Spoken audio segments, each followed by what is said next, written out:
얼마 전에 세바시를 시청했는데요. 아나운서 이혜성 씨가 나오더라고요.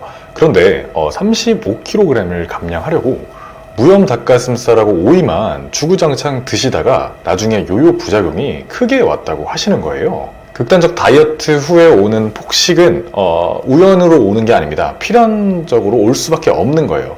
그래서 항상 다이어트를 시작하실 때 이게 지속 가능한가? 라는 의문을 지속적으로 품으셔야 합니다. 그런 방면에서 레몬수를 이용한 다이어트는 굉장히 좋습니다. 왜냐면 끼니만 그대로 유지하고 레몬수 한 잔 정도만 드시는 거기 때문이죠. 지속하기가 어려움이 없다는 얘기입니다. 그런데 건강에 좋은 줄 알고 먹은 레몬수가 오히려 건강을 해치고 있다면요, 너무 속상하지 않을까요? 소중한 내 몸, 내 건강 챙기려고 돈 내고 시간 들여서 레몬수를 먹는데 말이죠. 레몬수, 그런데 어떤 분들은 분명히 몸에 안 맞습니다. 오늘 얘기 듣고 내 얘기다 싶으면은 레몬수는 즉시 중지해 주세요.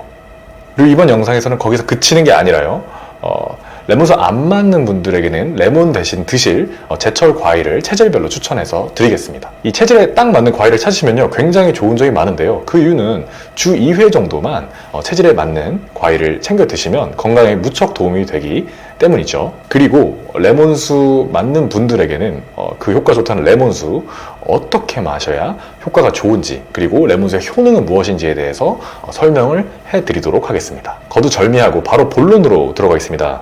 레몬수가 안 맞는 분들은 딱 두 가지 유형이 일단 있어요. 첫 번째는 레몬수에서 레몬이 안 맞는 분들, 두 번째는 레몬수에서 수가 안 맞는 분들이 있습니다. 첫 번째, 레몬이 안 맞는 사람들입니다. 위궤양과 위염이 있으신 분들은 조심해 주셔야 돼요. 레몬은 다들 아시다시피 산성이거든요. 하지만 그 산성이 우리 위에서 나오는 위액보다는 약한, 강하지 않은 산성이라고 볼 수가 있어요. 그래서 일반적인 분들은 레몬을 드시더라도 소화기에 큰 무리가 가지 않습니다. 레몬이 없더라도 더 강한 위산이 위에서 분비되고 있기 때문이죠.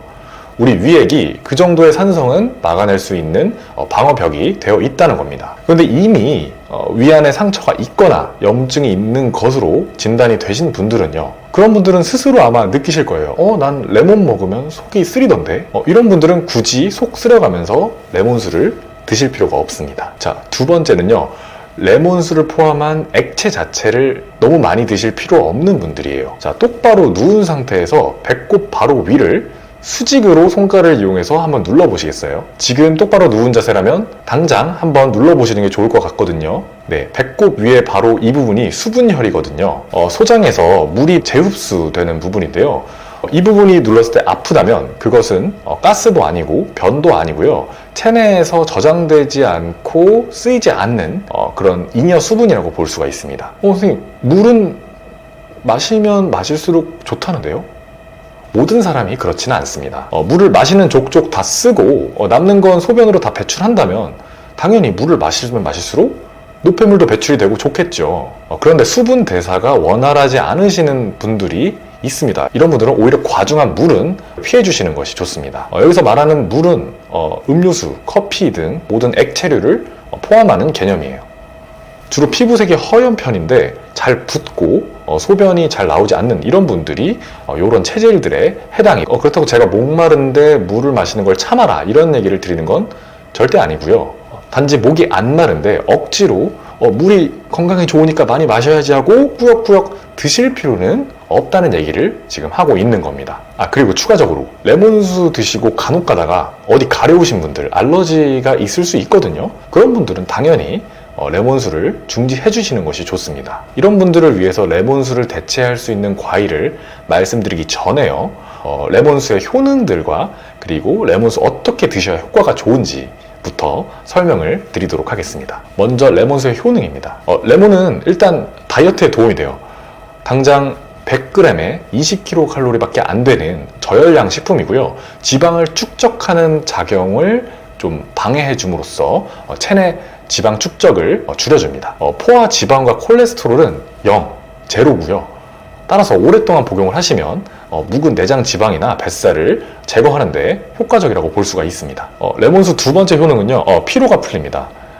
우리 몸에 쌓인 독소와 활성산소를 제거하는 데 도움이 되어서요, 간이 해주는 역할을 도와주니까 당연히 간에도 도움이 되고 피로 회복에도 도움이 된다고 볼 수가 있습니다. 이런 역할들은 레몬에 있는 항산화 성분들과 밀접한 관련이 있는데요.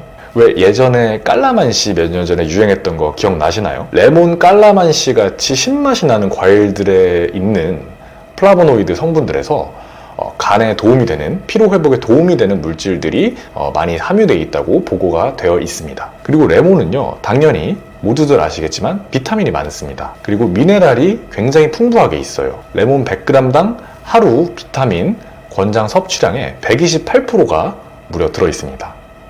따라서 피부 노화를 방지하고요, 면역력을 보충해 주는데요. 레몬수 오래 드신 분들 중에 감기를 확실히 덜 걸린다는 분들이 계세요. 그게 바로 레몬수의 면역 강화 성분 때문에 그렇습니다. 자, 그러면 레몬수 어떻게 먹으면 될까요? 레몬은 하루에 1개면 됩니다. 먼저 5분간 베이킹소다 10초 물에 담가 놓으시고요. 그 후에 껍질을 빡빡 깨끗이 세척을 해주세요. 그리고 레몬 양쪽 끝부분은 먼저 제거를 해주세요.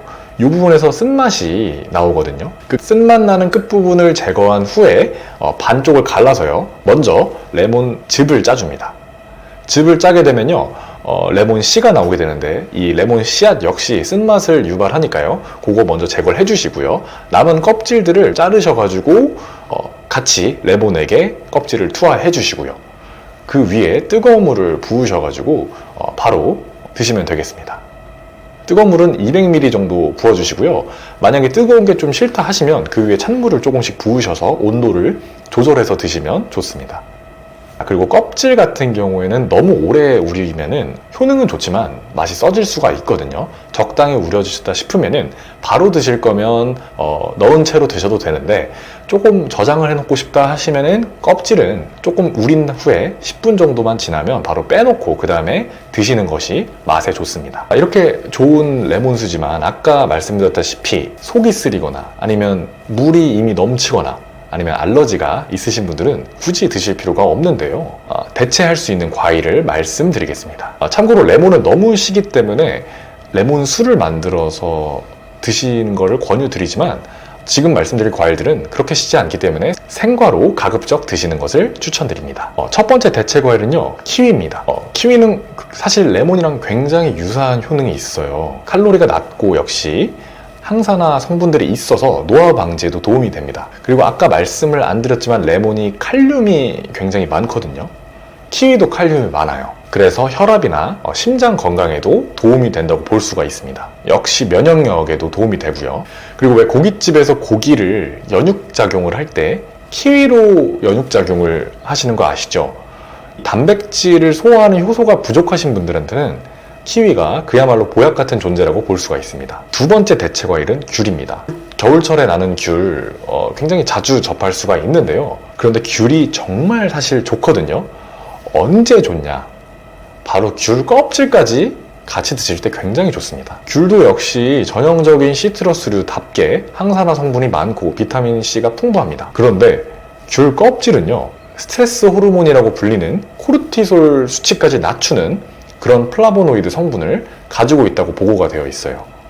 그래서 껍질을요, 버리지 마시고요, 잘 세척을 하셔서 그걸 차로 끓여 드시는 것을 추천드립니다. 아주 좋은 보약이 될 수 있거든요.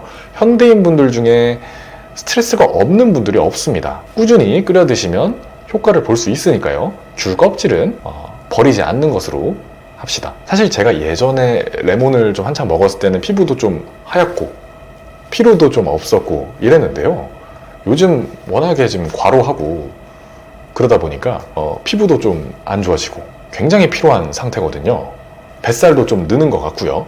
그래서 지금 영상 촬영을 하고 바로 이제 레몬을 사러 가려고 합니다. 다시 한번 꾸준히 좀 복용을 하면서 영상 좀 더 좋은 피부와 건강한 컨디션으로 찾아뵐도록 할 테니까요, 지켜봐 주시고요. 저처럼 피곤하거나 간이 좀 안 좋은 상태라면 한 일주일만 드셔도 효과를 볼 수가 있는 게 레몬수예요. 좀 뱃살이 빠지거나 그런 장기적인 효과까지 기대하기 위해서는 6개월 정도는 꾸준히 복용해 주시는 것이 좋습니다. 자, 오늘의 결론입니다. 레몬수를 드시면 안 되는 분들은 첫 번째로 속이 쓰리거나 위염 위궤양이 있으신 분들 있고요. 두 번째는 물 자체가 조금 넘쳐서 굳이 레몬수를 더 많이 드실 필요는 없는 분들이고요. 세 번째는 알러지가 있어서 레몬을 드시면은 가려움이 생기시는 분들입니다. 그리고 레몬수 드시는 방법은 하루 레몬 1개를 베이킹소다 10초물에 5분 담가 놓고 껍질을 제대로 세척한 후에 양 끝단을 잘라내고 반을 잘라내서 레몬즙을 먼저 짜고 레몬 씨앗을 제거한 후에 그 다음에 따뜻한 물을 200ml 정도 부어가지고 껍질까지 우려가지고 먹으면 되는 거고요. 껍질은 너무 쓰기 때문에 오래 우리면 10분 정도 후에 제거를 해서 드시는 겁니다. 레몬수가 안 맞는다면 키위나 귤을 추천하는데 주 2회 정도 꾸준히 복용하시면 효과를 볼 수 있고, 귤 같은 경우에는 귤 껍질까지 좀 차로 드시는 것을 강력하게 추천드립니다. 방금 말씀드렸다시피 이걸로 좀 살을 빼고 노화 방지까지 하려면 6개월 정도의 기간이 최소한 필요하다고 볼 수가 있어요. 평상시에 계속 꾸준히 먹는다고 생각하셔야 될 것 같고요. 만약 살 자체를 좀 빼고 싶다 하면은 사실 단기간에 빠르게 빼고 그 다음에 요요 현상이 오기 전에 다시 먹는 것을 정상화 시켜서 대사 활성도를 유지시킬 필요가 있는데요. 그런 관련된 디톡스 다이어트 프로그램이나 정보가 궁금하시다면 좌측의 영상이나 아니면 하단의 고정 댓글 링크를 참고해 주시면 감사하겠습니다. 영상 시청해 주셔서 감사합니다.